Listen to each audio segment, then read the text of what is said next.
The helicopter's rotors beat against the February air as we descended toward Station 47. Below, the Manitoba wilderness stretched endlessly. White snow, black spruce, frozen lakes like scars across the landscape. The pilot pointed down at a small cluster of buildings, barely visible against the snow. "That's you," he shouted over the engine noise. 6 months, right? I nodded, watching the station grow larger as we descended. One main building, maybe 30 feet by 20, painted white to blend with the surroundings. A smaller shed for equipment, solar panels, a radio antenna reaching toward the gray sky. That was it. That was home for the next 6 months. We landed in a cleared area 50 yards from the station, snow swirling around us from the rotor wash. The pilot helped me unload 6 large plastic totes of supplies, 2 propane tanks, a duffel bag of personal belongings, everything I'd need to survive until the next resupply in 6 weeks. "You sure about this?" he asked, his expression doubtful. "It's not too late to change your mind." I looked at the isolation around me, the endless white punctuated only by the dark line of trees in the distance. This was exactly what I needed. After the breakup, after Marcus, after months of his calls and texts and showing up at my apartment, I needed to be somewhere he couldn't find me. Somewhere with no people, no complications, no possibility of running into someone I knew. "I'm sure," I said. The pilot shrugged and handed me a laminated card. "Emergency protocols.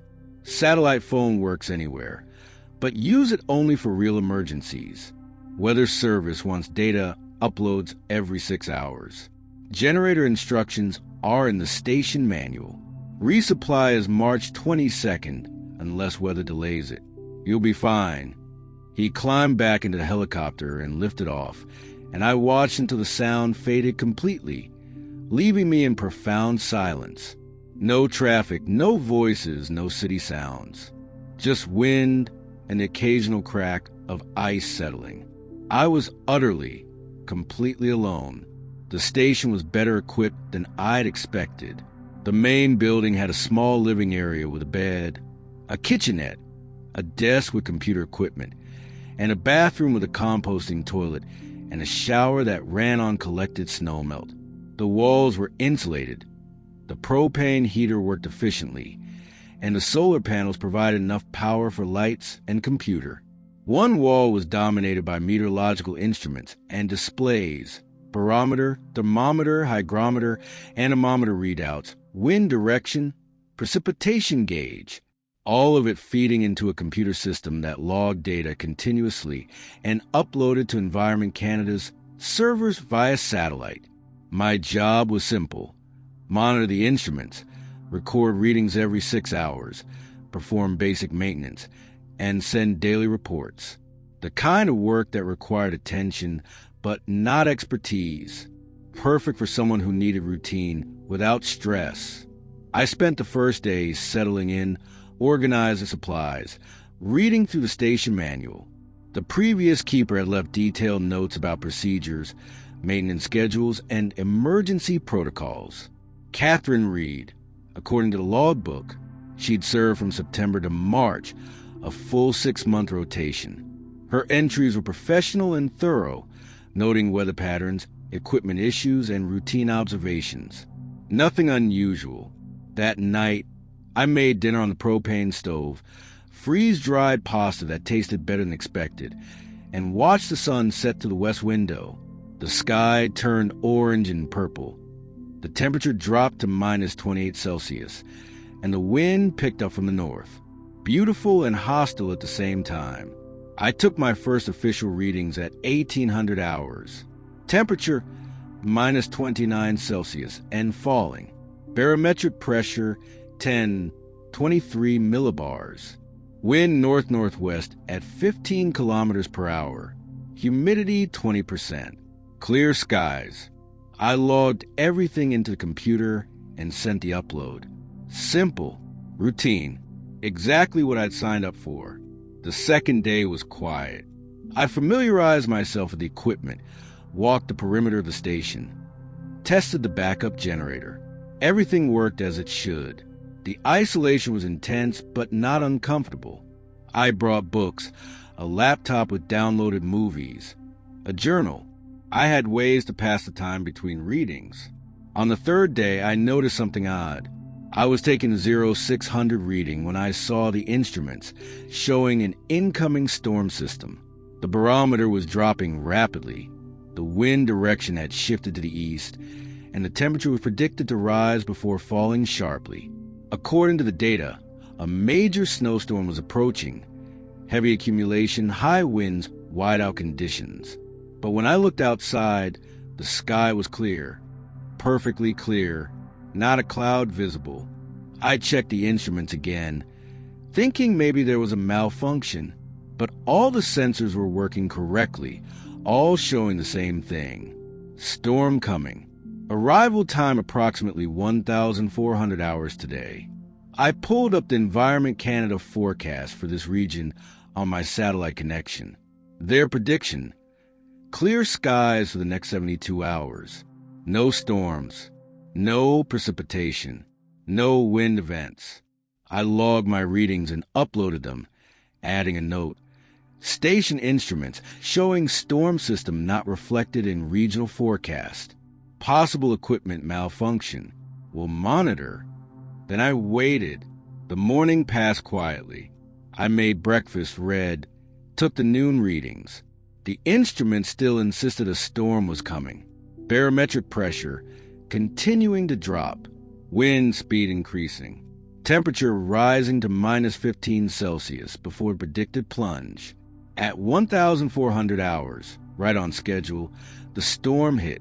I was sitting at the desk when the wind suddenly picked up, going from calm to gale force in minutes. Snow began falling, not gradually, but all at once, like someone had opened a curtain.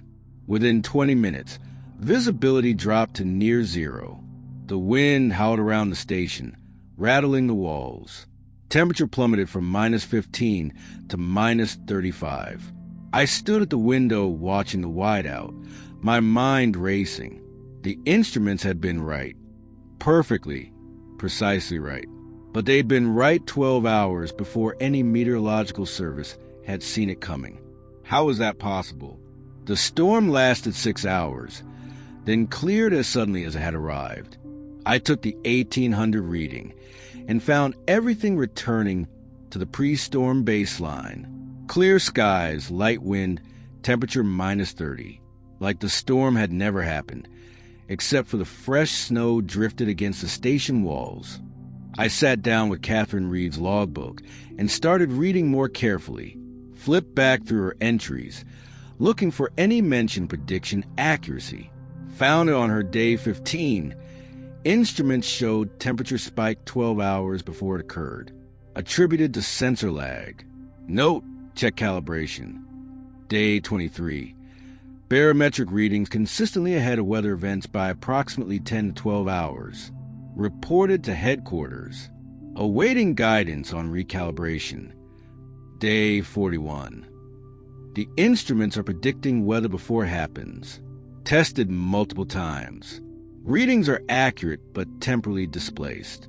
Station appears to be recording meteorological data approximately 24 hours in advance of actual events. I felt cold despite the heater. Catherine had noticed the same thing, and she'd tested it multiple times, confirmed the pattern. The station was somehow recording tomorrow's weather today. I kept reading. Day 67. Continuing to use 24-hour advance data for preparation.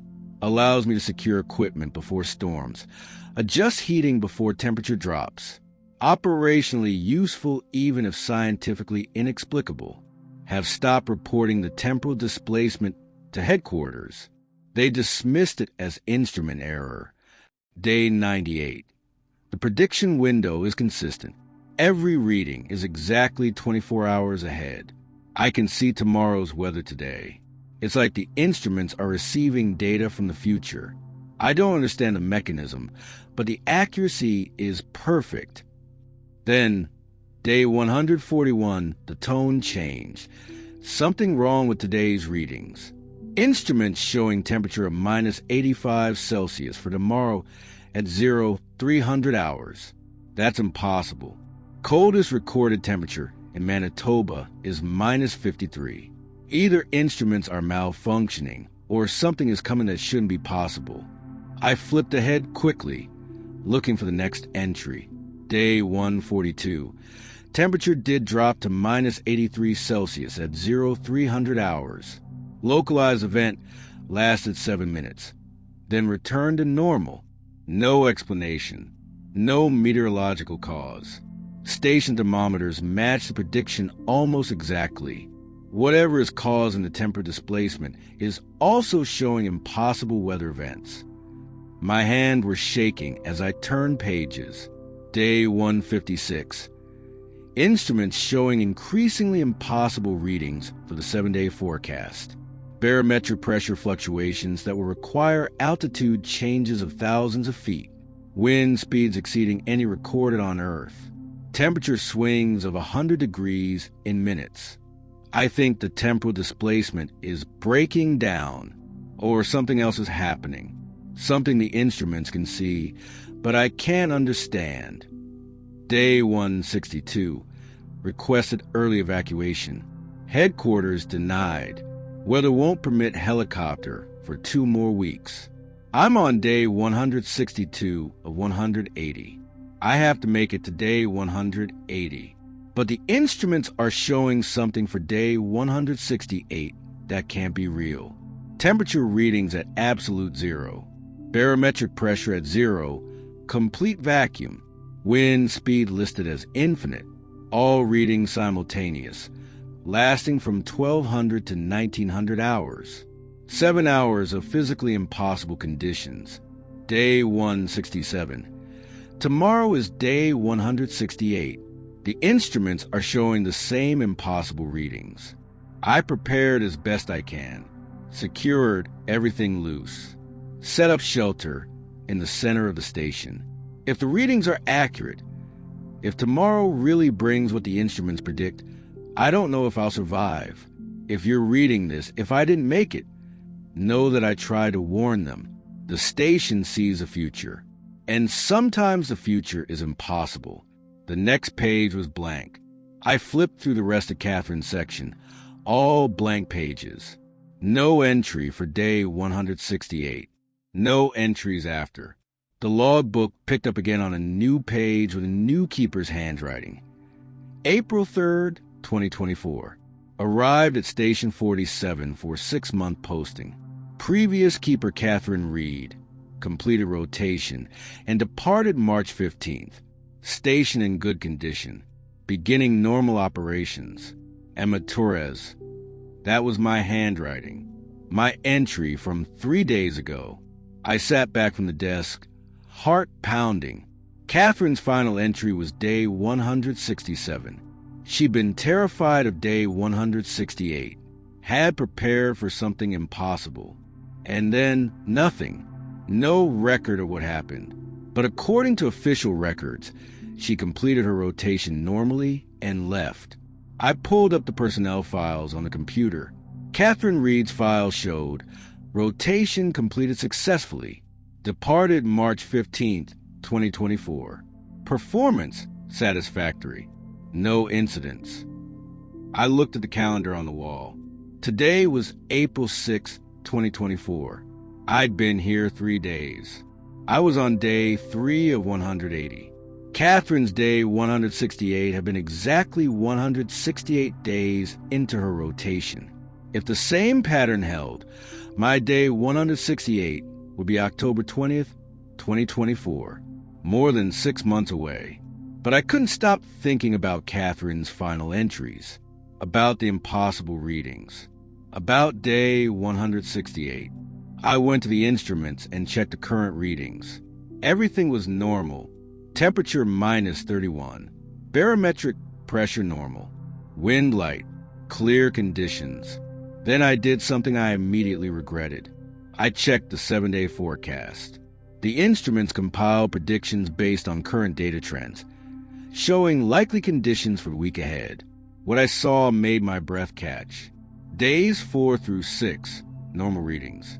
Day 7, temperature minus 92 Celsius at 0417 hours, duration 4 minutes.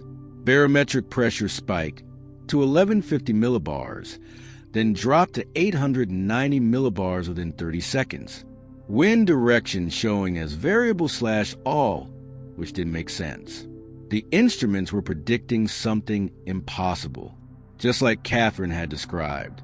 And if the pattern held, if the 24-hour displacement was real, then I was seeing what would actually happen in 7 days. I looked around the station, at my supplies, at the radio, at the endless snow outside. I was 3 days into a 6-month posting. 177 days to go. And already, the instruments were showing me things that shouldn't be possible. I thought about calling for early evacuation, but they denied Catherine's request. Why would they believe me after only 3 days? I opened a new document on the computer and started writing. A detailed log of everything I discovered. Catherine's entries, the temporal displacement, the impossible predictions. I document everything. If something happened, if day 168 brought what Catherine had feared, at least there would be a record. I saved the file and looked out the window at the darkening sky. Somewhere in the station's instruments, tomorrow was already recorded, already known, already determined. And 7 days from now, according to those instruments, the impossible would briefly become real. I was on day 3, and I was already afraid of day 7. Days 4 through 6 passed in a state of anxious anticipation. I couldn't stop checking the 7-day forecast, watching the impossible readings for day 7 remain constant. Temperature minus 92 Celsius at 0417 hours. Barometric pressure spikes that made no meteorological sense.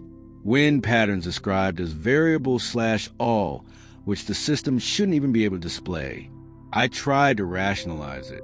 Equipment malfunction, software glitch, sensor degradation from the extreme cold. But Catherine's logs kept echoing in my mind. She'd tested the 24-hour prediction window multiple times, had confirmed its accuracy, and she'd seen impossible readings too, right before experiencing impossible weather events. On day 6, I prepared. I secured everything that could move, tied down equipment, stowed loose items, moved supplies to the center of the station away from walls and windows. I filled every container I had with water in case the pipes froze. I charged all batteries, tested the backup generator, made sure I had multiple light sources ready. If tomorrow brought what the instruments predicted, I wanted to be ready. That night, I barely slept. I lay in bed watching the clock, waiting for 0417 hours, the time when the temperature was supposed to drop to minus 92 Celsius. At 0400, I gave up on sleep and got dressed. Thermal layers, my heaviest coat, boots, gloves. I sat at the desk watching the instruments, watching the clock, waiting. 0410. Everything was normal. Temperature minus 27 Celsius. No wind. Clear skies. 0415. Still normal. I started to relax. Equipment malfunction, after all. The readings had been wrong. 0417. The temperature gauge dropped. Not gradually, instantly. The digital display went from minus 27 to minus 89 in a single reading. I watched, frozen, as it continued to fall. Minus 90, minus 91, minus 92. The propane heater roared, struggling to compensate. Frost formed instantly on the inside of the windows, spreading across the glass like crystal spiderwebs. My breath came out in clouds so thick I could barely see through them. I heard metal contracting, groaning under the impossible cold. The walls creaked. Ice cracked outside with sounds like gunshots. I pulled my coat tighter, but the cold was penetrating everything. My fingers went numb even inside gloves. My face burned. This wasn't normal cold. This was cold that shouldn't exist at ground level, cold that belonged in the upper atmosphere or in space. Then, just as suddenly as it had started, it stopped. The temperature gauge jumped back up. Minus 88, minus 80, minus 60. It stabilized at minus 30, still cold, but normal Manitoba winter cold. The whole event had lasted exactly 4 minutes, just as the instruments had predicted. I sat shaking, not from cold, but from the realization of what had just happened. The impossible reading had been accurate. Temperature minus 92 Celsius, exactly when predicted, lasting exactly as long as predicted. Catherine had been right. The station could see the future. And sometimes the future was impossible. I took the 0600 readings with trembling hands and uploaded them. In my report, I wrote, localized temperature anomaly at 0417. Reading minus 92 Celsius. Duration 4 minutes. No meteorological explanation. Equipment functioning normally. Then I checked the 7-day forecast again. Days 8 through 13 showed normal readings, but day 14 showed something worse. Temperature minus 115 Celsius at 0300 hours. Duration 8 minutes. Barometric pressure dropping to 850 millibars, then spiking to 1,200 millibars. Wind speed listed as 70 kilometers per hour, but wind direction showed contradictory/impossible. The events were escalating. Longer duration, more extreme readings, more frequent. I went through Catherine's logbook again, this time mapping out the pattern of impossible events she documented. Day 141. Temperature minus 85 Celsius, 7 minutes. Day 149. Barometric pressure spike. Temperature swing of 80 degrees in 30 seconds, 5 minutes. Day 156. Multiple simultaneous anomalies, 12 minutes. Day 168. Her final prediction, the one she'd been terrified of, 7 hours of impossible conditions. The pattern was clear. The events were getting longer, more severe, more frequent. Something was building toward day 168. I calculated quickly. I was on day 7 now. Catherine's escalation had started on day 141. That gave me 134 days before I reached the same point. 4.5 months. But I was already seeing escalation. My day 7 event was comparable to Catherine's day 141 event, which meant either the phenomenon was accelerating or there was something specific about Station 47 that triggered these events regardless of how long someone had been here. I needed to know more. I spent the days searching the station thoroughly, looking for anything Catherine might have hidden, any research or documentation beyond the logbook entries. In the equipment shed, I found old files in a plastic tote, station records going back to its construction in 1987. I carried the tote inside and started reading. Station 47 had been built to replace an older research facility that had operated on this site in the 1950s. That facility, called Site Echo, had been part of something called Project Timekeeper. The files were heavily redacted, but the basic outline was clear. In 1953, Canadian and American researchers had collaborated on experiments attempting to predict weather patterns by studying temporal fluctuations in atmospheric conditions. The theory was that weather didn't just move through space, it moved through time. If you could detect the temporal signature of a weather system, you could predict it days or weeks in advance. The experiment at Site Echo had involved equipment designed to detect temporal displacement in meteorological readings, and apparently it had worked. The researchers had successfully recorded weather data that proved accurate for future events. But something had gone wrong. The files showed Site Echo being evacuated in 1956 and the facility sealed. The official reason was equipment failure and safety concerns. But a handwritten note in the margin of one report said, "Observations creating feedback. The more we measure, the worse the distortions become. Recommend permanent closure." I sat back, pieces clicking together. Site Echo had been conducting temporal experiments in the 1950s. The experiments had created some kind of distortion or feedback effect. The site was closed, but the distortions remained. In 1987, Station 47 was built on the same location with standard meteorological equipment, but that equipment, placed in a location where time was already distorted, started picking up the same temporal displacement, recording tomorrow's weather today. And just like the 1950s researchers had warned, observation was making it worse. Every reading I took, every measurement I recorded, was somehow feeding the distortion, making it stronger, creating these impossible events that were becoming more frequent and more severe. I thought about Catherine. She'd been here for 168 days, taking readings every 6 hours. That was 672 observation periods, 672 times feeding the distortion. By the end, she'd been seeing 7-hour events of complete physical impossibility. I'd been here 7 days, taken 28 observation periods, and already the events were starting. I had a sudden, horrifying thought. I pulled up the station's historical data and started analyzing the patterns.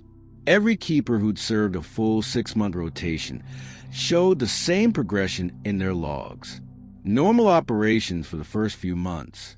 Then, around day 100 or 120, notes about unusual readings. By day 150, notes about equipment anomalies. And every keeper's records ended around day 175 or 180 with a final entry that was either completely normal or showed signs of stress before abruptly stopping. Catherine's logs were just the most detailed. She'd figured out the temporal displacement early and had documented everything. But the pattern had been there all along, just less obvious in other keepers' records. I checked the current date against my arrival, April 13th, 2024, day 10. I had 170 days until I reached day 180, the end of my rotation. But I'd already seen 2 impossible events, one on day 7, one predicted for day 14. If the escalation continued at this rate, I'd be experiencing daily impossible events by day 60, multiple simultaneous events by day 90, and by day 168, if Catherine's pattern held, something that lasted hours instead of minutes. I needed to leave, needed to request emergency evacuation immediately. But even as I reached for the satellite phone, I hesitated. What would I tell them? That the station could predict the future? That observation was creating temporal distortions? That impossible weather events were happening because of experiments from the 1950s? They'd think I was suffering from isolation-induced paranoia. They'd probably send someone to evaluate me, determine I was unfit for the posting, and send a replacement. And that replacement would start the cycle again, taking readings, feeding the distortion, experiencing the same escalation. Unless someone documented what was really happening, proved it, understood it, the pattern would just repeat, keeper after keeper, serving their rotations, experiencing the impossible events, and either staying quiet about it or being dismissed as unreliable. I made a decision. I would document everything, take careful notes, gather evidence, and when I had enough proof, when I could demonstrate the pattern beyond any doubt, I would report it properly, not as a scared keeper requesting evacuation, but as a researcher presenting findings. I started a new file on computer, Station 47 Temporal Distortion Analysis. I entered everything I'd learned, Catherine's logs, the site echo files, the pattern of escalation, the theoretical framework. I would treat this like a research project. Observe, document, analyze. The impossible event on day 14 came exactly as predicted. Temperature minus 115 Celsius. At 0, 300 hours. Duration 8 minutes. This time I was prepared, dressed in every layer I owned, huddled in the center of the station. I recorded the event with multiple instruments, taking video, photographs, detailed notes. The cold was beyond anything I'd experienced. The walls frosted completely white on the inside. Water in the pipes froze solid. The propane heater couldn't keep up at all. My thermometer recorded minus 112 Celsius before the event ended, and temperature jumped back to normal. I had proof now. Videos showing the temperature gauge dropping to impossible levels. Photographs of the frost patterns. Detailed instrument logs. This wasn't equipment malfunction. This was real. I checked the 7-day forecast. Day 21 showed another event. Temperature minus 140 Celsius at 0215 hours. Duration 15 minutes. It was getting worse. Faster escalation than Catherine had experienced. I was seeing impossible events every 7 days, and each one was more severe and longer lasting than the previous. I calculated the progression. If events continued doubling in severity every 7 days, by day 70, I'd be seeing events lasting hours. By day 100, events lasting most of a day. And by day 168, if I made it that long, an event that might not end at all. I sent my analysis to headquarters with my weekly report, marked it urgent, explained the pattern, included the data, requested immediate review by specialists. The response came back 3 days later. Received your report. Data appears anomalous but may indicate equipment malfunction. Technician will assess during next resupply, April 30th. Continue normal operations. If you're experiencing stress from isolation, psychological support is available via satellite link. They didn't believe me, or more likely, they couldn't believe me. The data was too impossible, too far outside normal parameters. Easier to assume equipment failure than to accept that physics was breaking down at Station 47. I had until April 30th before the resupply helicopter arrived. That was day 27. Between now and then, I'd experience impossible events on days 14 and 21. Would the technician experience one on day 27? Would that be enough to convince them? Day 21 arrived. I prepared as before, but this time the event was more than just cold. At 0215, the temperature plummeted to minus 140 Celsius. The cold was so extreme that the propane heater froze. Just stopped working. The propane itself too cold to vaporize properly. But that wasn't the worst of it. The barometric pressure started fluctuating wildly. My ears popped repeatedly. I felt pressure changes in my chest, in my head, like being in an airplane during rapid altitude changes. Objects in the room shifted. A coffee mug slid across the desk, even though the floor was level. The compass spun continuously, unable to find north. Outside, I heard sounds like thunder, but wrong, reversed, the crack come before the rumble. And through the window, though I could barely see through the frost, I glimpsed the aurora borealis. But it wasn't moving normally. It was pulsing in patterns, in shapes that looked almost like letters, like words trying to form in the sky. The event lasted 15 minutes, exactly as predicted. When it ended, I was shaking violently, not just from cold, but from the wrongness of what I'd experienced. This wasn't just weather. This was reality itself behaving incorrectly. I documented everything and sent it to headquarters. Then I checked the forecast for day 28. What I saw made me want to scream. Day 28. Temperature absolute 0. Barometric pressure 0. Gravity coefficient 0.7. Wind speed infinite. Duration 30 minutes. And at the bottom of the readout, in the text field where it usually showed weather descriptions like clear or overcast, it showed something different. Causality breakdown probable. The station's instruments weren't just predicting weather anymore. They were predicting the complete failure of physical laws. And I had 7 days to decide whether to trust a prediction or hope the instruments were finally catastrophically wrong. I spent the week between day 21 and day 28 preparing for what the instruments predicted, while simultaneously trying to convince myself it couldn't possibly be accurate. Absolute zero temperature wasn't something that happened naturally on Earth. Zero barometric pressure meant vacuum, the complete absence of atmosphere. A gravity coefficient of 0.7 meant gravity would be 30% weaker than normal, and causality breakdown probable was something the instruments shouldn't even be able to predict. But the instruments had been right about everything so far. Every impossible event had occurred exactly as predicted. Temperature, timing, duration, all accurate. I had no reason to think day 28 would be different, except that what was predicting was so far beyond impossible that my mind refused to accept it. I gathered everything I might need and secured it in the center of the station. Food, water, medical supplies, communication equipment, heat sources that didn't require convection or conduction.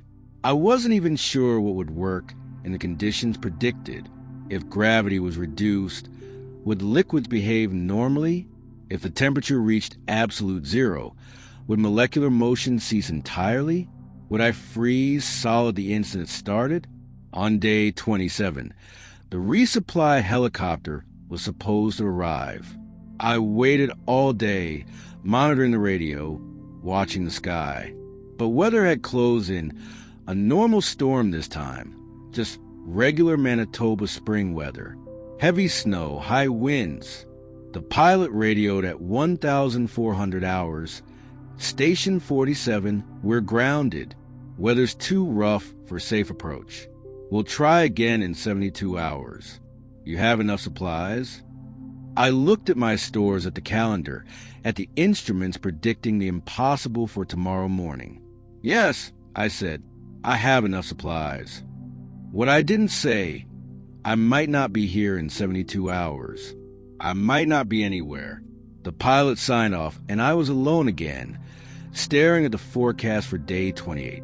The event was predicted for 300 hours. Duration 30 minutes. I wouldn't sleep tonight. Couldn't sleep knowing what was supposed to come. I spent the evening writing. A detailed account of everything that had happened, everything I'd learned, everything I'd experienced. I saved it in multiple locations.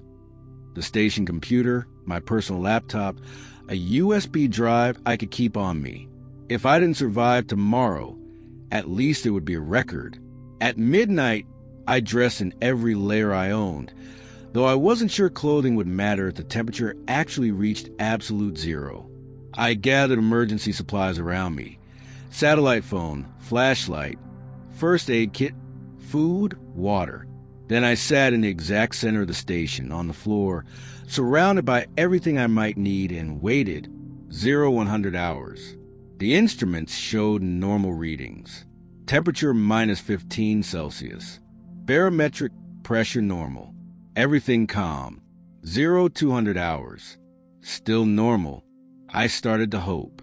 Maybe the predictions were finally wrong. Maybe the escalation had reached a threshold the instruments couldn't accurately model. 245 hours. The aurora borealis appeared outside, visible even through the windows.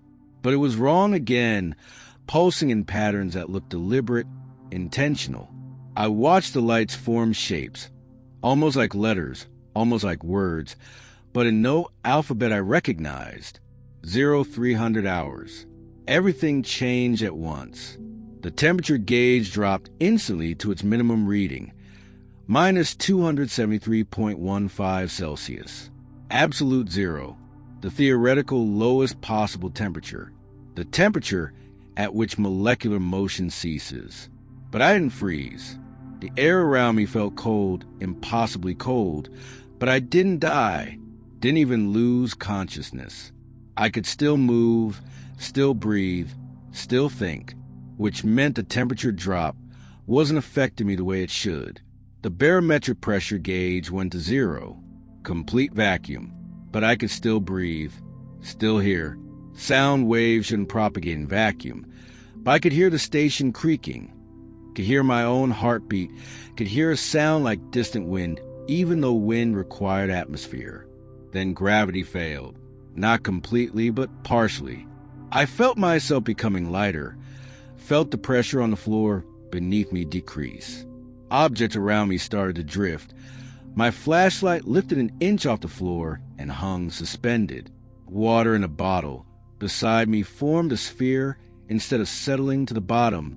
I was experiencing the impossible, all of it, simultaneously, and I was still alive, still conscious, still able to observe what was happening. The station groaned around me. Metal contracted from the cold, but too fast, too much. I heard things breaking, pipes bursting, walls cracking. Through the window, I could see snow hanging motionless in the air, suspended. No, not motionless, moving backwards, falling upward, returning to clouds. I watched the tree outside bend in the wind, then unbend, then bend again, then unbend, cycling through motion repeatedly like a video stuck in a loop. Time wasn't flowing correctly. I could feel it, could feel moments repeating, stretching, compressing. I experienced the same 5 seconds 3 times before time moved forward again. And through it all, the aurora above was pulsing, forming patterns that were almost words. I stared at the lights, trying to understand, trying to read what they were saying. The patterns shifted, reformed, and suddenly I could read them. Not in English, not in any language, but I understood the meaning directly. Observation creates manifestation. Stop watching. Stop recording. Stop knowing. The message repeated, over and over, written in light across the sky. Then I understood. The instruments didn't just predict the future. They created it. By observing future weather, by recording data that didn't exist yet, the instruments were pulling those conditions into reality. The temporal distortion wasn't a side effect of the site echo experiments. It was the point. Project Timekeeper hadn't just been trying to predict weather. They'd been trying to control it by observing it before it happened. And they'd succeeded. But observation had consequences. The more you observed, the more extreme the manifestations became. The instruments showed impossible weather, and because the instruments observed it, because the data was recorded, it became real. The causality breakdown wasn't prediction. It was happening because I was predicting it. I looked away from the aurora, squeezed my eyes shut, stopped observing, stopped watching the instruments, the windows, the impossible events happening around me. If observation created manifestation, then maybe non-observation could end it. I sat in the center of the station with my eyes closed, trying not to know what was happening, trying not to be aware, trying not to record even mentally what I was experiencing. It was almost impossible.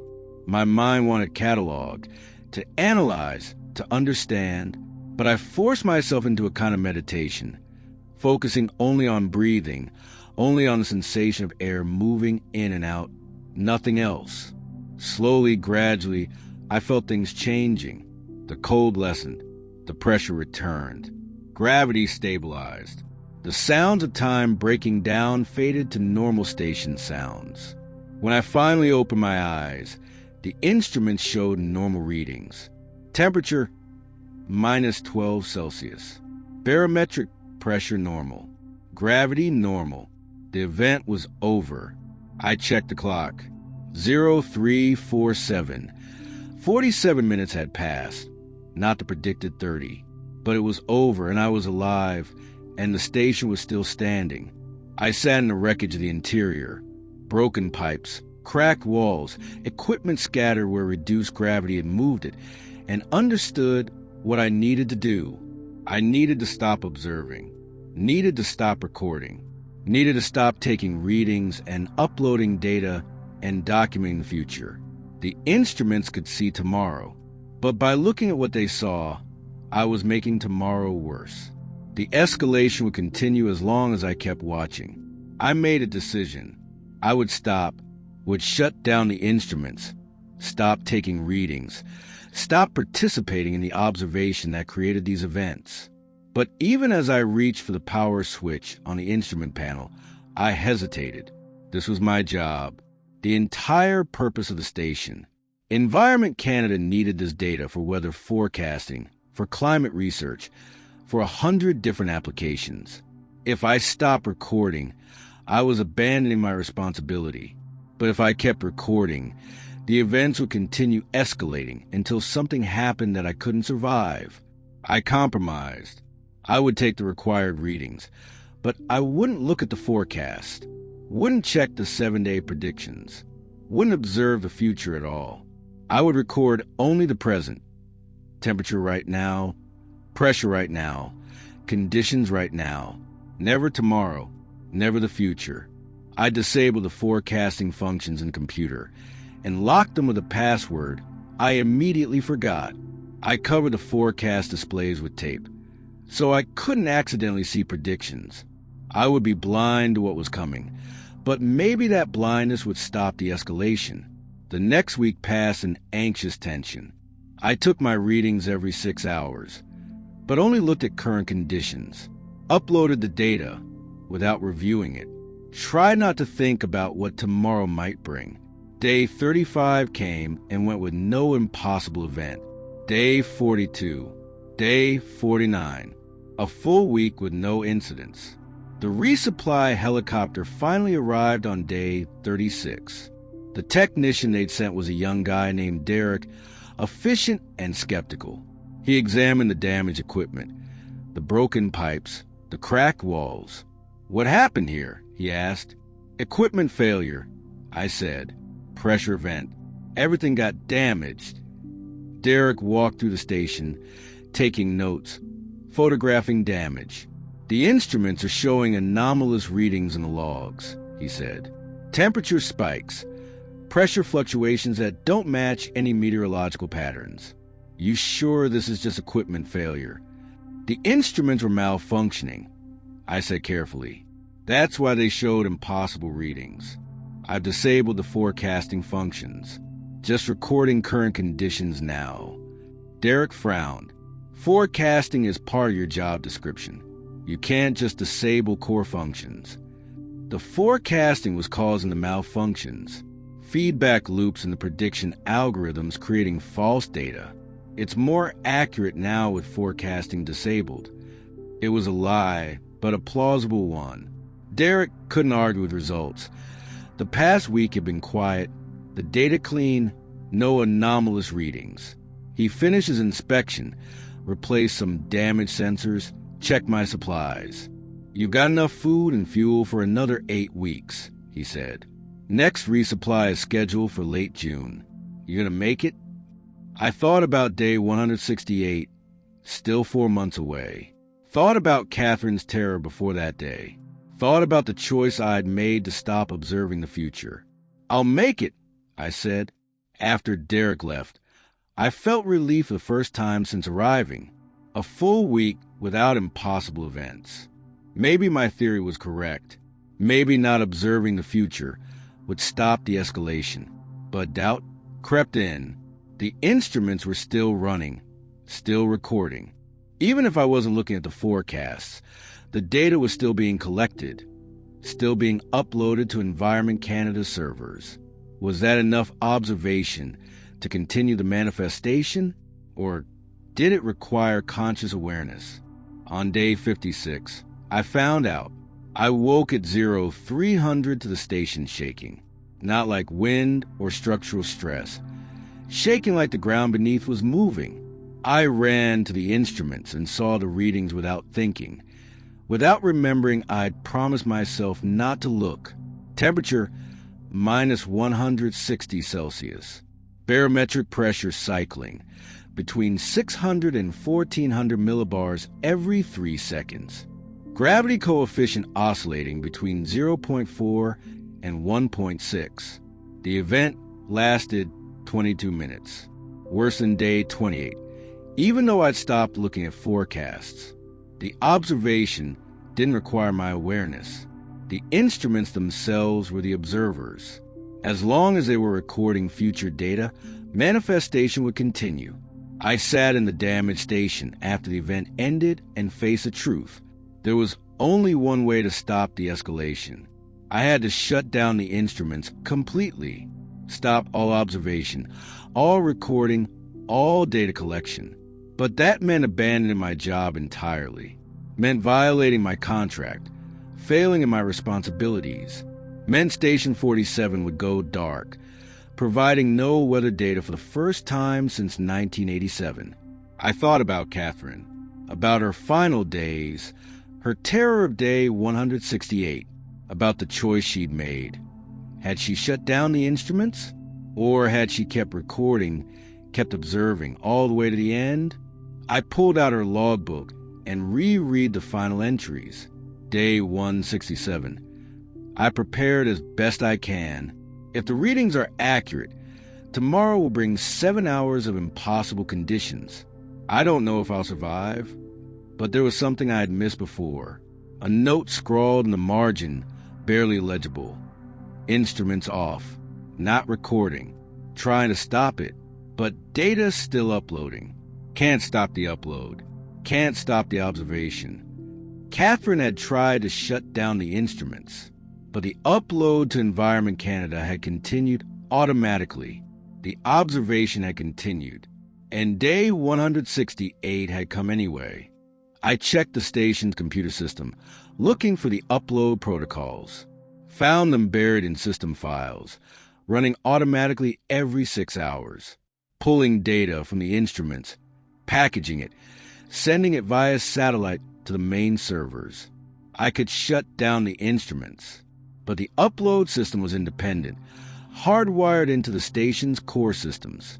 It would keep trying to pull data, keep trying to upload, even if the instruments were off. As long as the station had power, the observation would continue. I had one option left. I could shut down everything, cut all power to the station, kill the instruments, kill the upload system, kill the observation completely. But that meant no heat, no light, no communication. In Manitoba winter, that meant death, unless I was willing to risk it for just long enough to break the cycle, to stop the observation and see if the manifestation stopped too. I calculated the risks. I had supplies, cold weather gear. I could survive maybe 48 hours without power if I prepared properly. If shutting down the observation stopped the events, I could power back up and continue normally. If it didn't work, I'd have 48 hours to radio for emergency evacuation before hypothermia set in. Day 63. I made my preparations, gathered every warm item I owned into the center of the station, set up a tent inside the building for additional insulation, filled containers with water before the pipes froze, cooked food in advance that I could eat cold, charged every battery I had. Then, at 1,200 hours, I shut down the generator.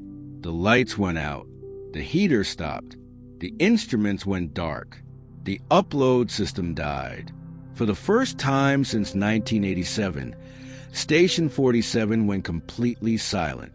I climbed into my makeshift shelter and waited to see if stopping the observation would stop the manifestation, or if I had just made a terrible mistake that would kill me long before day 168 ever arrived. The first 12 hours without power were manageable.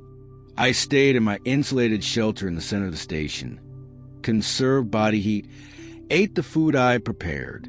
The temperature inside dropped steadily, but not dangerously, -5, -10, -15 Celsius. Cold but survivable with proper clothing and shelter. I monitored the time by my watch, waiting for 0300 hours. That's when the previous events had typically occurred. If shutting down the observation stopped the manifestation, 0300 should pass quietly. No impossible temperature drops. No pressure fluctuations. No gravity failures. 0300 came. I waited, holding my breath. Nothing happened. No cold beyond the normal loss of heat, from the dead generator. No shaking, no temporal distortions. 0330, still nothing. Relief flooded through me. It had worked. Stopping the observation had stopped the events. At 0600, I powered the generator back up. The instruments came online. The upload system reconnected, and everything resumed normal operation. I checked the readings. All normal. Temperature minus 18 Celsius outside. Warming inside as the heater kicked in. No anomalous data. No impossible predictions. I took my regular readings and uploaded them, but I still didn't look at the forecasts. Didn't check the 7-day predictions. Just recorded the present and left the future unobserved. Days passed. 70, 80, 90. No impossible events. The escalation had stopped. I started to believe I'd solved it. By shutting down the observation temporarily, I'd broken the feedback loop. The manifestation had stopped. I could continue my rotation normally, as long as I didn't observe the future. But on day 97, I made a mistake. I was reviewing uploaded data to ensure it was transmitting correctly, and accidentally opened the forecast display. Before I could look away, I saw a prediction for day 104. Temperature minus 200 Celsius. Duration 45 minutes. Multiple simultaneous anomalies. The moment I saw it, I knew I'd made an error. Observation had resumed. The countdown had restarted. I quickly shut the display, but it was too late. I'd seen tomorrow, 7 days from now, and by seeing it, I'd made it real. Day 104 arrived exactly as predicted. The event lasted 45 minutes and was the worst yet. Not just cold and pressure changes, but visible distortions in space itself. Objects in the station existed in multiple locations simultaneously. I watched my hand appear in 3 different positions at once, overlapping but separate. Time looped repeatedly. I experienced the same minute 5 times before it finally moved forward. And through it all, the Aurora Pulse messages. Stop watching. Stop recording. You are creating this. When it ended, I understood the full horror of my situation. The observation couldn't be partially stopped. As long as the instruments existed, as long as the station operated, observation would continue and manifestation would escalate. I had 2 choices: abandon the station entirely or stay and face day 168. I calculated the timeline. I was on day 104. 64 days until day 168. If events continued escalating at the current rate, by day 168 I'd experience something lasting not minutes or hours, but potentially indefinitely, a permanent breakdown of physical laws. Catherine had faced the same choice: stay and document what happened, or leave before reaching the critical point. According to official records, she completed her rotation, but her journal suggested she'd been terrified. What had she actually chosen? I searched the station again, looking for anything I had missed. Found a loose panel on the floor beneath the desk. Behind it, a metal box. Inside the box, pages torn from Catherine's journal. Her real final entries. Day 168. I stayed. Had to know what would happen. The event started at 1,200 hours as predicted. 7 hours of impossible conditions. But I didn't experience it the way I expected. The moment it started, I stopped being singular. Started existing in multiple time streams simultaneously. I was in the station. I was also outside in the snow. I was also still in my apartment in Toronto, never having taken this job. I was also a child. I was also an old woman dying. All versions existing at once. Time stopped being linear. I experienced every moment of my life simultaneously. Past, present, future, all collapsed into a single eternal now. When the event ended at 1900 hours, I collapsed back into singular existence. But I'm not the same. I remember all the other timelines. Remember lives I didn't live, deaths I didn't die, choices I didn't make. The station didn't kill me. It showed me everything, every possibility, every version of myself across all possible timelines. And I can't unknow what I saw. The entry continued. I'm leaving tomorrow, telling headquarters everything is fine. Because how do I explain what I experienced? How do I tell them that for 7 hours I existed outside of linear time? They'll think I've lost my mind. Maybe I have, but I know the truth now. The station doesn't just observe the future. It observes all possible futures. And by observing them, it makes them all briefly real. Day 168 is when the observation reaches critical mass, when all possible timelines collapse into simultaneous existence. You don't die. You just stop being singular. Stop being one person in one timeline. You become all possible versions of yourself at once. If you're reading this, if you're approaching day 168, you have a choice. Leave before it happens and remain singular. Remain yourself. Or stay and experience what I experienced. Learn what the instruments have been trying to show us all along. That time isn't linear. That we exist in all moments simultaneously. That observation doesn't predict the future. It creates all possible futures and makes them equally real. I chose to stay. I experienced it. And now I'm leaving because I can't stay here knowing what I know. The station is a door to something humans aren't meant to experience. Close it. Shut it down. Destroy it if you have to. But don't let anyone else experience day 168. Catherine Reed, March 14th, 2024 inch. I sat holding the pages, understanding finally what Catherine had faced. Day 168 wasn't death. It was worse, or maybe better.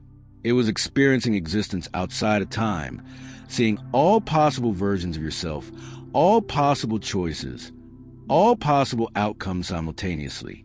And Catherine had survived it, had experienced it and returned. But she'd been changed by it, haunted by knowing too much, seeing too much. I looked at the calendar. Day 104. 64 days until I faced the same choice Catherine had faced. I could request evacuation now. Leave before day 168. Remain singular. Remain myself. Never know what the instruments wanted to show me. Or I could stay. Could experience what Catherine experienced. Could learn what it meant to exist outside of linear time. The scientist in me wanted to stay. Wanted to understand. Wanted to experience what no human should experience and document it. Learn from it. Bring that knowledge back. But the survivor in me knew that some knowledge came at too high a price, that experiencing all possible timelines simultaneously might break something fundamental about being human. I spent the next days trying to decide, contacted headquarters, and told them I wanted to discuss cutting my rotation short. They asked why. I couldn't explain. Said I was struggling with isolation. They said a relief keeper could arrive in 3 weeks if I really wanted to leave. 3 weeks would put me at day 125. Still 43 days from day 168. I could leave safely. But during those 3 weeks, I kept thinking about Catherine's words, about the station being a door, about observation creating all possible futures, about learning what the instruments had been trying to show. I thought about Marcus, my ex-boyfriend, about the life we might have had, about the choice I'd made to leave him, to come here, about all the other choices I could have made, all the other versions of my life that might exist in other timelines. Day 168 would show me all of them, every possible Emma Torres across every possible timeline, all existing simultaneously for 7 hours. The temptation was immense. The day before the relief keeper was scheduled to arrive, I made my decision. I would stay, would experience day 168, would learn what Catherine learned and document it properly, would bring that knowledge back even if it changed me, even if it haunted me. I radioed headquarters and canceled the relief keeper, told them I'd reconsidered, want to complete my full rotation. They seemed relieved. Changing keepers was expensive and complicated. I had 40 days to prepare for day 168. 40 days to ready myself mentally and physically for experiencing existence outside of time. 40 days to decide if this was bravery or madness. The events continued escalating. Day 111, day 118, day 125, each worse than the last. Each showing me glimpses of what day 168 would bring. Moments where I existed in multiple places, multiple times, multiple versions of myself overlapping. By day 150, I was seeing echoes constantly, walking to the instrument panel and seeing myself already there, or still in bed, or standing outside in the snow. All versions equally real. Time was becoming increasingly unstable as day 168 approached. On day 160, I received a message from Catherine. She'd somehow found a way to contact me, sending an email through an anonymous server. Emma Torres, I know you're still there. I know you're planning to stay for day 168. I'm writing to tell you what I couldn't write in the journal. What I experienced wasn't just all possible timelines. It was all possible observers. For 7 hours, I didn't just experience every version of myself. I experienced being everyone. Every person who'd ever observed the station. Every keeper, every technician, every researcher from Site Echo. For 7 hours, I was all of us simultaneously. And I learned the truth. The station isn't observing weather. It's observing consciousness. The temporal distortion isn't in the atmosphere. It's an awareness itself. The instruments don't predict the future. They observe all possible moments of consciousness and collapse them into singular experience. Day 168 is when you become the observer and the observed simultaneously. When you experience what it means to be aware from every possible perspective at once, it will teach you something beautiful and terrible. That consciousness is an individual, that we're all the same awareness experiencing itself from different perspectives, that every person you've ever known, every person who's ever existed, is just you observing yourself from another angle. I can't tell you whether to stay or leave, but know that if you stay, you'll never be able to unknow what you learn. You'll never be able to experience yourself as singular again.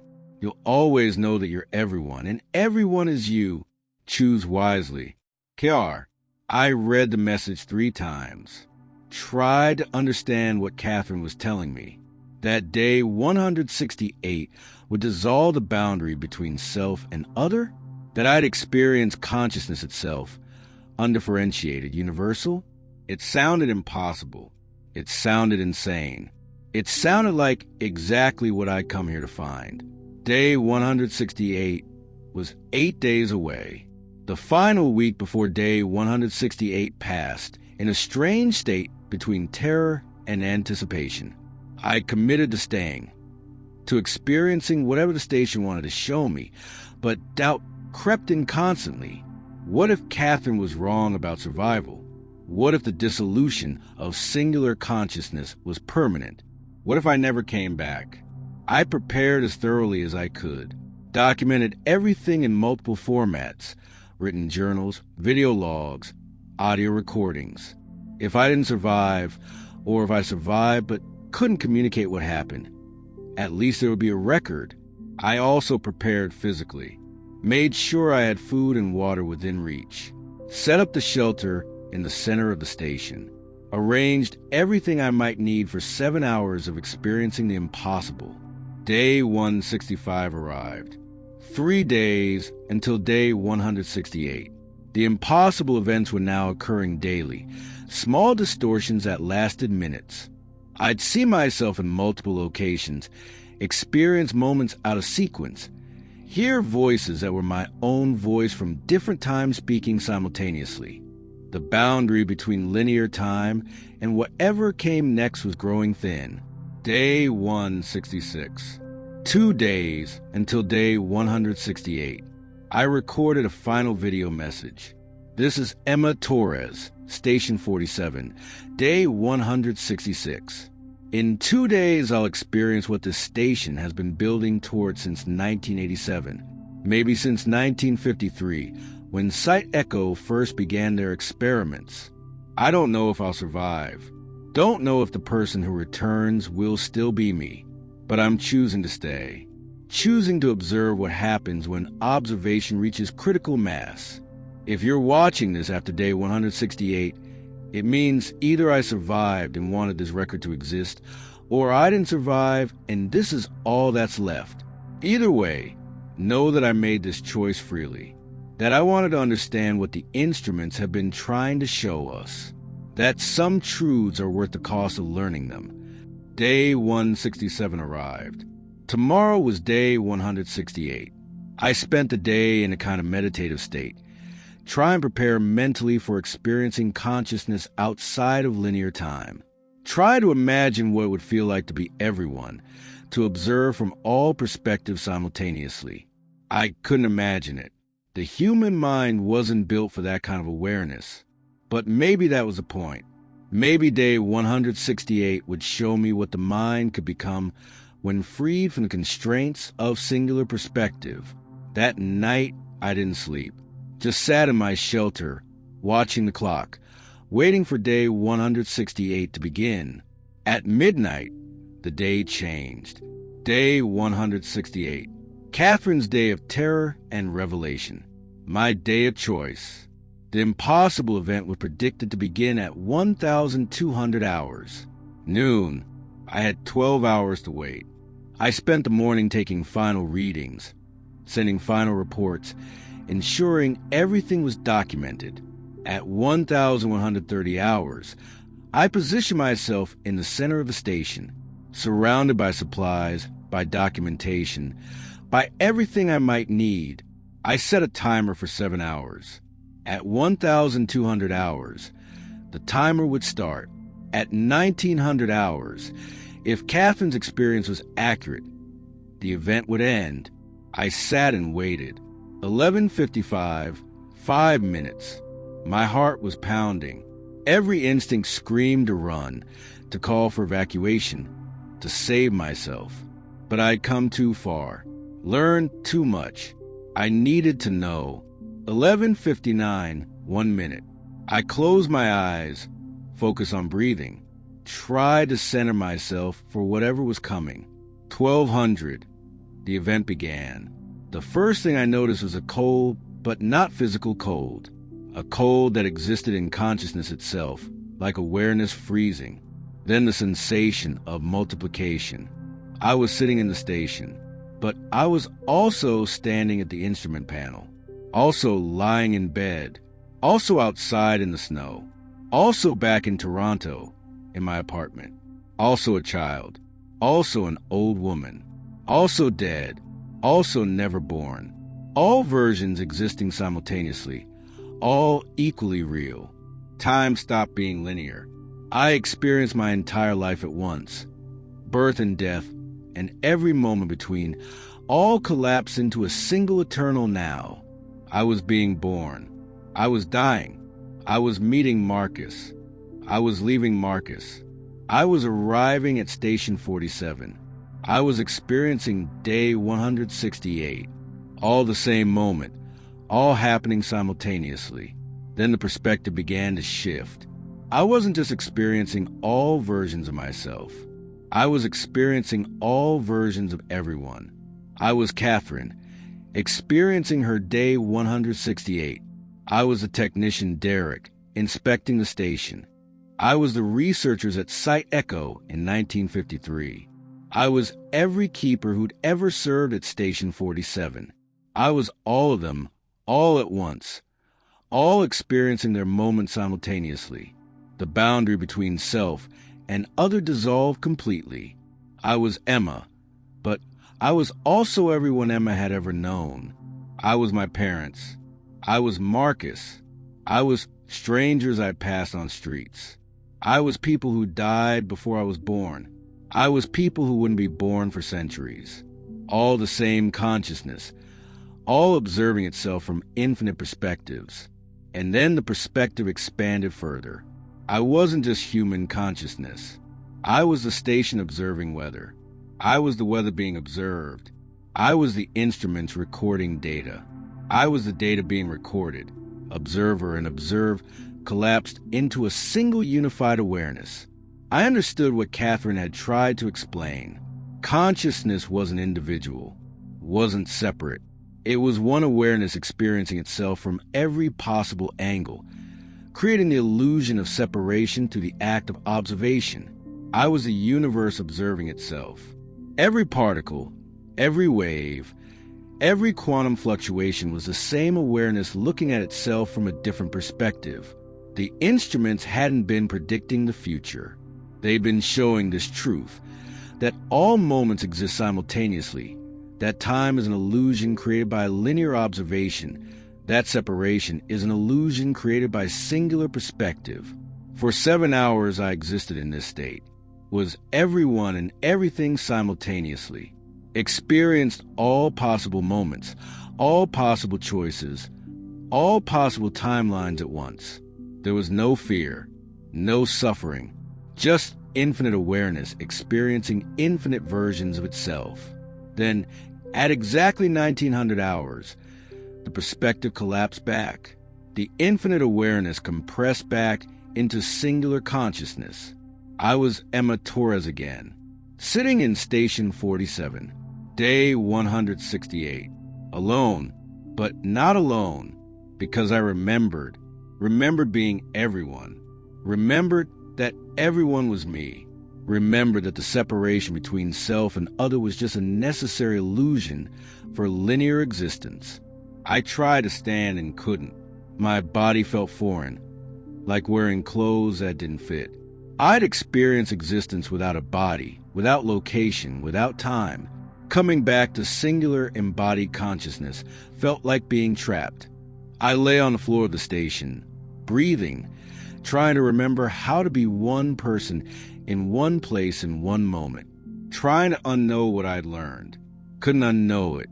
The knowledge was permanent. I would always remember that I was everyone. That consciousness was unified. That separation was illusion. Hours passed. I eventually regained enough control to move, to function. I checked the time, 2,100 hours. 3 hours had passed since the event ended, but it felt like no time and all time simultaneously. I recorded a message, day 168, post-event. I experienced what Catherine described. Dissolution of singular perspective, universal consciousness, unity of observer and observed. I survived, but I'm changed. Can't explain how. Can't describe what it's like to remember being everyone. The station's purpose is clear now. It's not measuring weather. It's measuring consciousness itself, showing us what we really are beneath the illusion of separation. I don't know if I can continue here. Don't know if I can pretend to be singular after experiencing unity. But I survived. That's what matters. The next days were disorienting. I performed simple tasks, making food, taking readings, and suddenly remembered being the food, being the instruments, being the person who manufactured them. Every object, every action connected to the infinite web of consciousness I'd experienced. Day 170. I was functional but changed. I took my readings mechanically, no longer caring about the predictions, the manifestations, any of it. I'd seen the truth. The impossible events weren't anomalies. They were glimpses of reality, without the illusion of separation. Day 175. I started preparing to leave. My rotation would end on day 180. 5 days away. I could survive 5 more days, then return to normal life. Except normal life would never be normal again. How do you pretend to be separate when you know you're not? How do you interact with others as if they're other when you remember being them? Day 178. I received another message from Catherine. You stayed. You experienced it. I knew you would. Now you understand why I left. Why I couldn't stay at the station after day 168. Being there, surrounded by the instruments that showed me the truth, was unbearable. But leaving hasn't helped. The knowledge follows you. You can't unknow unity. Can't go back to believing in separation. I'm writing to tell you what I learned after leaving. The experience fades. Not immediately, but gradually. The memory of being everyone becomes more like a dream. The certainty that consciousness is unified becomes more like a theory. You start to feel singular again. Start to experience separation as real again. It takes months, maybe years. But the human mind can't maintain that level of awareness. It protects itself by forgetting, by rebuilding the illusion of separation. Give it time. Let yourself forget. Let yourself become singular again. It's the only way to function in the world. The station showed us a truth we're not meant to hold permanently. Experience it, learn from it, then let it fade. That's my advice. That's what I'm doing. Slowly forgetting what it felt like to be everyone. Slowly becoming just Catherine again. It's lonely, but it's survivable. You'll make it through this. Kiar, I read Catherine's message and felt relief. The knowledge would fade. The memory of unity would become dreamlike. I could return to singular existence, to separation, to normal human consciousness. Day 180 arrived. The helicopter came to retrieve me. I packed my belongings, uploaded final reports, prepared to leave Station 47 forever. Before leaving, I wrote a final entry in the logbook. Emma Torres, day 180, completed full rotation. Experienced day 168 event. Survived. Station 47 should be decommissioned. The instruments are not measuring weather. They're measuring consciousness, creating conditions that dissolve singular perspective. This is dangerous for human psychology. Recommend permanent closure. If another keeper is assigned here, warn them about day 168. Tell them they have a choice. They can leave before experiencing it, or stay and learn what the instruments want to show. But warn them that the knowledge comes at a cost. That remembering unity while existing in separation is its own kind of suffering. Close the station. Seal it. Let the instruments go dark. Some truths are too large for human minds to hold. 8T. I left the logbook open to that page, boarded the helicopter, and returned to the mainland. As we flew away from Station 47, I looked back at the small white building growing smaller below. The instruments were still running, still observing, still recording consciousness disguised as weathered data, still waiting for the next keeper to arrive and begin the cycle again, still counting down to their day 168. 6 months after leaving Station 47, I was living in Vancouver, as far from Manitoba as I could get while staying in Canada. I'd taken a job teaching meteorology at a community college. Safe, predictable work that kept me away from actual weather stations and observation equipment. Catherine had been right. The memory was fading. The certainty I'd felt during day 168, the absolute knowledge that consciousness was unified, had become more abstract. I could remember the experience intellectually, but couldn't quite recapture the feeling of being everyone simultaneously. The illusion of separation was rebuilding itself. My mind protected me from a truth too large to hold, but I still had moments. I'd be teaching a class and suddenly remember being my students, experiencing the lecture from 20 different perspectives at once. I'd pass a stranger on the street and feel a flash of recognition. I'd been them, been everyone, during those 7 hours. The moments were brief but unsettling. I'd joined a support group for people who'd experienced extreme isolation. Didn't tell them the full truth, just that I'd spent 6 months alone in the Arctic and was struggling to readjust. They understood the loneliness, the disconnection, even if they didn't understand the cause. Catherine attended the same group. I didn't recognize her at first. She was older than I'd imagined, mid-50s, gray hair, tired eyes. But when she introduced herself and mentioned working as a weather station keeper, I knew. After the session, we went for coffee, sat across from each other. Two people who'd experienced something no one else could understand. "You look better than I expected," Catherine said.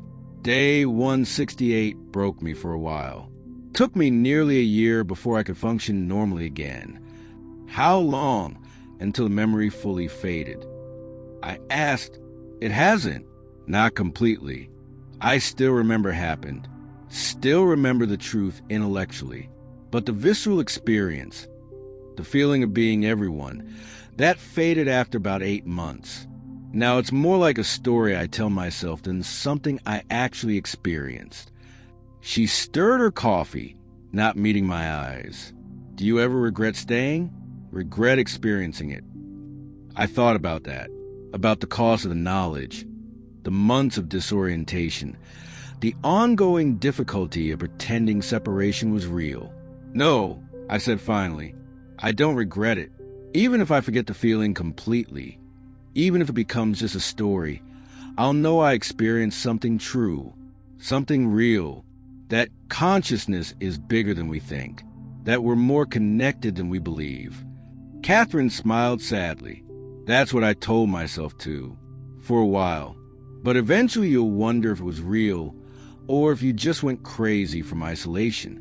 If day 168 actually showed you truth, or just broke your mind in a specific way. You think it wasn't real? I think it felt real. But feelings aren't facts. Maybe the temporal distortions were just equipment malfunction. Maybe the experience of unified consciousness was just hallucination caused by extreme stress and isolation. Maybe we both just convinced ourselves that going crazy meant enlightenment. I wanted to argue, to insist that what we'd experienced was real truth, not delusion. But doubt crept in. How could I prove it? How could I demonstrate that consciousness was unified when I was back to experiencing it as separate? Did they close the station? I asked. Catherine shook her head. No. I checked. Station 47 is still operational. They assigned a new keeper 2 months ago. Young guy, enthusiastic, wants to do important research. My stomach dropped. Did you warn him? How? What would I say? That if he stays past day 168, he'll experience dissolving into universal consciousness? He'd think I was insane. The people at Environment Canada already think I'm unreliable. I tried to file a report about the temporal distortions, and they dismissed it as isolation-induced paranoia. So he's going to experience the same thing we did. The escalation, the impossible events, day 168. Probably. Unless he requests early evacuation. Unless he's smarter than we were and leaves before it's too late. We sat in silence for a while. Finally, Catherine said, I've thought about going back, experiencing day 168 again, just to confirm it was real, not hallucination, to feel that connection again. Don't, I said immediately. Why not? If it was real, if consciousness really is unified, wouldn't it be worth experiencing again? Wouldn't it be worth giving up the illusion of separation permanently? Because we're not meant to hold that knowledge permanently. The human mind can't function while remembering unity. We need the illusion of separation to exist in the world. Going back would just break us more completely. Catherine nodded slowly. You're probably right. It's just hard, knowing the truth, but having to pretend it's not true. Having to act like everyone is separate when you remember they're not. I understood completely. That was the real cost of day 168. Not the experience itself, but the return. Having to rebuild the illusion of separation while remembering it was an illusion. I thought about the new keeper at Station 47, about whether he'd noticed the temporal distortions, whether he'd stay through day 168, whether he'd make the same choice Catherine and I had made. Part of me wanted to contact him, to warn him, to give him the choice Catherine hadn't been able to give me. But Catherine was right. How do you warn someone about something that sounds like insanity? A few weeks later, I received an email from an address I didn't recognize. The subject line read, Station 47, Day 47. I opened it with trembling hands. Dr. Torres, I found your name in the station logs. I'm the current keeper at Station 47, and I'm experiencing something I don't understand. The instruments are showing weather events before they happen. Impossible events. I've read Catherine Reed's journal entries. I know what happened on day 168. I'm on day 47 now. I have 121 days until I reach day 168. I don't know if I should leave or stay. If I should experience what you and Catherine experienced, or request evacuation now, while I still can, I'm writing to ask, was it worth it? What you learned on day 168, was it worth the cost? Please help me decide. Marcus Chun. I stare at the name. Marcus. Not my ex-boyfriend Marcus. But the coincidence felt significant. The universe observing itself, creating patterns, showing connections. I spent hours composing my response. Deleted it. Rewrote it. Deleted it again. What could I say? That day 168 would show him the truth about consciousness, but he'd spend the rest of his life trying to forget it? That he'd experience something beautiful and terrible that would change him forever? That the knowledge would fade, but the loneliness of remembering would remain?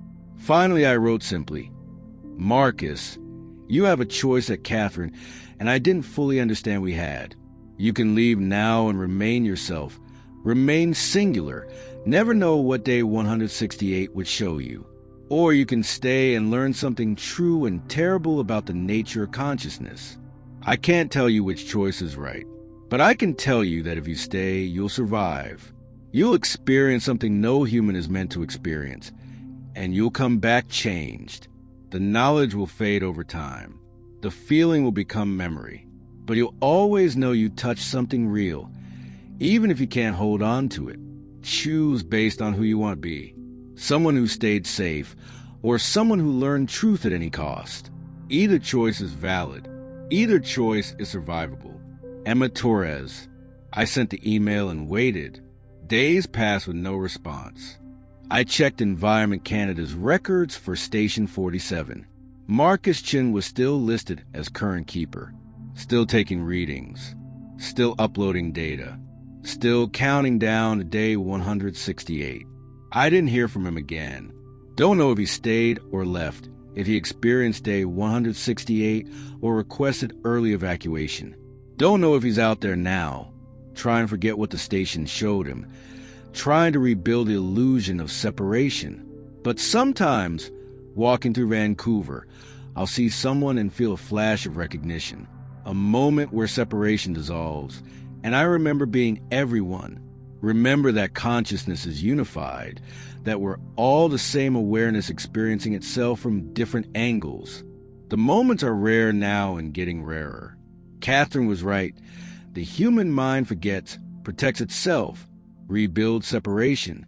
In a few more years, maybe day 168 will feel like something that happened to someone else. A story I heard, not something I lived. But for now, I carry the knowledge. Carry the memory of being everyone. Carry the loneliness of knowing the truth while living in illusion. Station 47 is still operational. Still recording weather that hasn't happened yet. Still counting down to day 168 for whoever serves there. Still offering the same choice to each keeper. Stay safe in separation or learn the truth and spend the rest of your life trying to forget it. I made my choice. Stayed, learned, survived, and now I'm slowly, carefully forgetting, letting the memory fade into dream, letting separation feel real again, because that's what it means to be human, to touch truth and then release it, to see unity and then return to the comfort of separation. The station showed me what consciousness really is.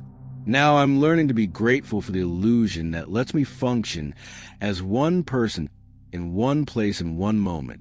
It's not the truth, but it's the truth we need to survive.